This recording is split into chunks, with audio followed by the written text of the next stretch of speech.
Today's topic, should I continue renting or should I buy?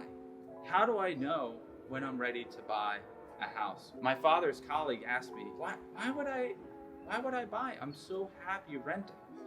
I just pay the rent. I don't have to worry about anything, Nick. None of the upkeep. Or should you make the step up? And that's what we're going to talk about today. Come on in.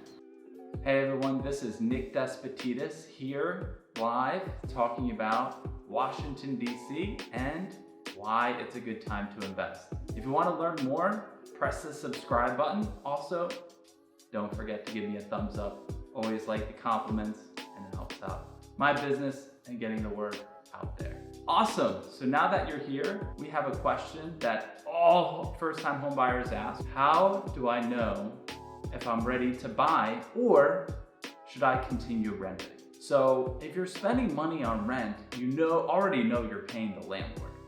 So let's say your monthly payment is $3,000 and you're paying that month after month after month. Guess how much that adds up to? $36,000. And over 5 years, that's $180,000. That's no biggie. I'm a millennial. I don't like commitment, right? It's nice. I don't have to maintain the roof, the heating and cooling system. If it's getting really cold out, I don't have to worry about it. I just call my landlord.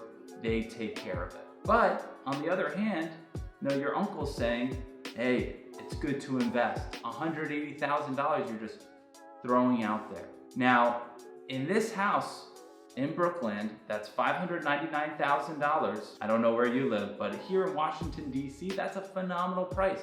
Average home price in all of D.C. is $750,000. So this is below market. So I'm gonna break this down per month so you could see why it might be a good time to buy instead of renting. Because rent, we already established, is $3,000 a month, $36,000 a year, and $180,000. Okay, we know that. Now, it's $4,000 in today's interest rate environment. So it is more expensive to buy. But out of that $4,000, it's $8,000 going towards your principal. Over 5 years, that's $40,000 in equity that you've just gained in your property. So you made $40,000 or you lost $180,000. And that's just doing the same old thing that your uncle said, pay the mortgage, right? That's not even doing the extra stuff like painting or decorating and adding value, or we call it value add things, that you do to this house. I mean, I love this house, but it has no recessed lighting. Instant equity right there. Goes from $600,000 to $620,000 for recessed lighting. The floors are a little shabby. I clean them, I get them refurbished. It's a $3,000 investment. Boom, my property goes up immediately. But the basic concept is $180,000 or $40,000. If you're a renter, you're losing. If you're an owner, you're winning.